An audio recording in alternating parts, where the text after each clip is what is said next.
So this is the supplies you're going to need: the pumpkin, some pink Waverly paint, some pink folk art paint, some chunky glitter, some fine glitter, a brush, paintbrush, and that's it. So what you're going to do is, I did an ombre effect on these pumpkins. I started with the pink Waverly acrylic paint, and I just painted the bottom layer of that. I did not paint the bottom. I then mixed the two colors and I made a lighter color so it can be ombre. And I put that in the middle, and then I put this a light color, the light pink color on top. And it was no rhyme or reason to how far I went down. I just went down to just put a couple brush strokes around the same length. And yeah, it looks really nice. You'll see how it looks at the end. So after I got put on 3 coats of paint, because you don't want the orange to see through, and it comes through even with, pink paint. I took my fine glitter and I poured it on top of the pumpkin. Now, I do have a wooden dowel there that just makes it easier to paint, so you might want to get one of those. Sprinkle that fine glitter on there, and then I sprinkle some chunky glitter on there in gold. And when I say it turned out beautiful, it turned out so beautiful. After that, I took my deco pen and gold, and I colored the stem of the pumpkin, the green stem. I colored it gold. I later lost it and couldn't find it, but the pumpkin still looks good without it.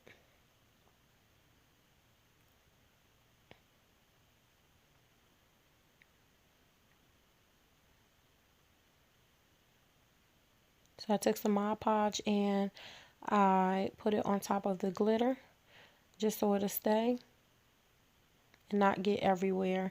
So you want to put some Mod Podge over it with a paintbrush, and then after I put Mod Podge on it, and this Mod Podge is going to dry clear, but after I put the Mod Podge on it, I then took the fine glitter, a little bit of it, and put some more on there, and some more chunky glitter just sort of here, and this is what it looks like in the end.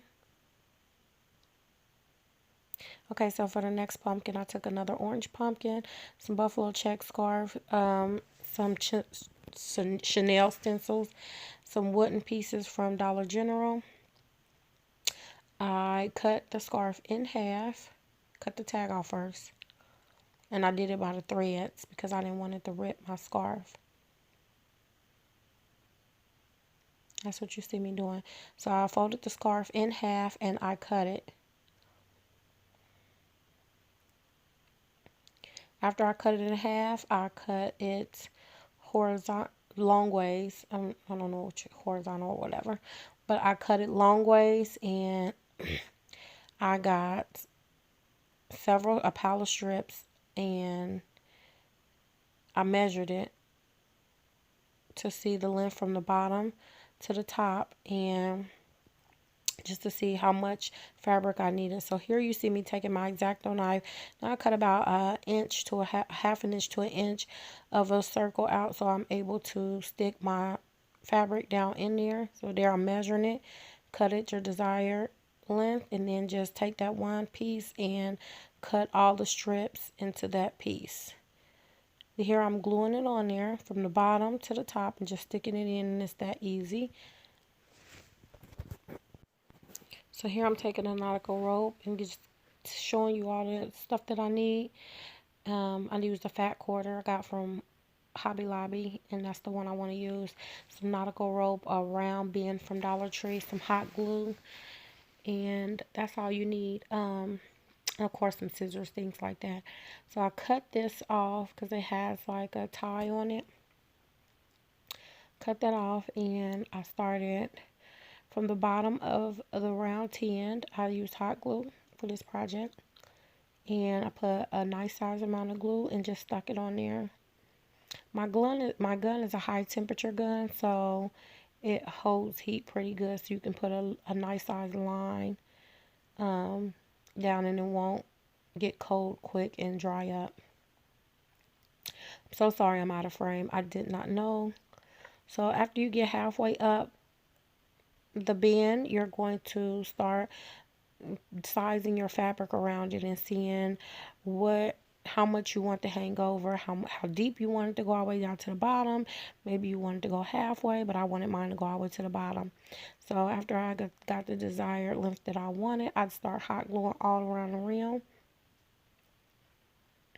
As you see, if you can see my hand over there, it's going all the way around. So I did a cut right where the handles are and just glued that down. Now all of that's going to be covered up. Don't worry about that. Because then you're going to take your nautical rope and you're going to finish wrapping it all the way around to the tippy top.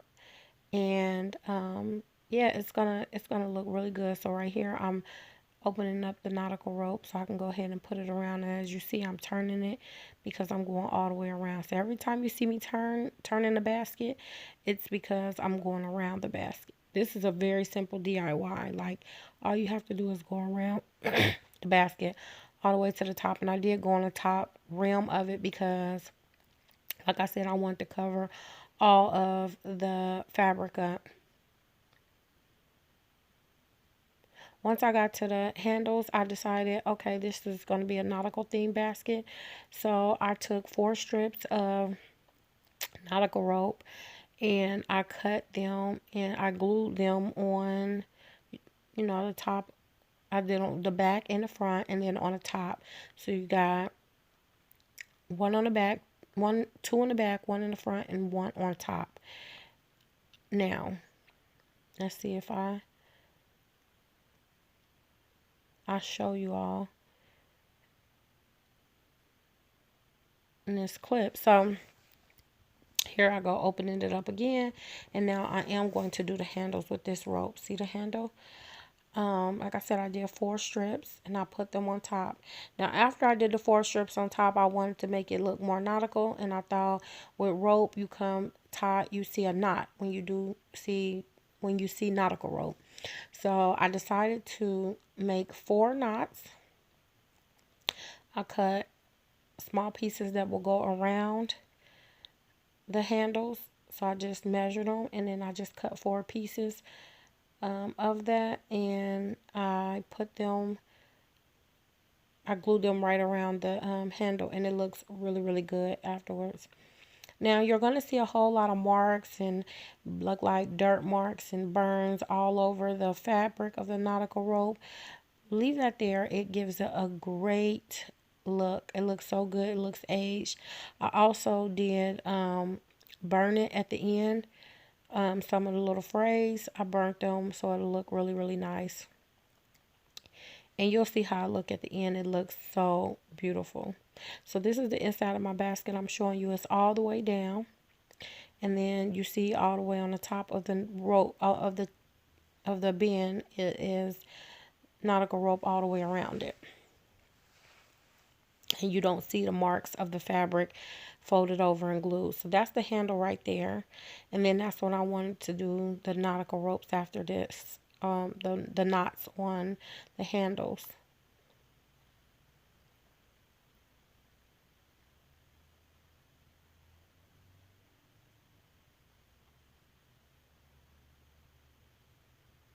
I'm so sorry I'm out of frame. I wanted to show you guys how I did this and it just didn't turn out right. Please give me a big thumbs up. I know I'm out of frame, but I hope you get the gist of it. That's why I decided to go ahead and put it out here. So here's the knotting of the rope on the handles. Now I am in frame for this a little bit, I guess. Oh man,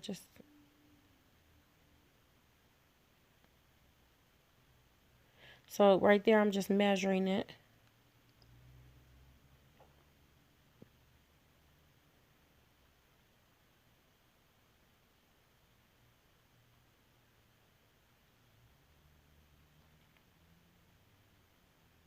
And this is what it looks like.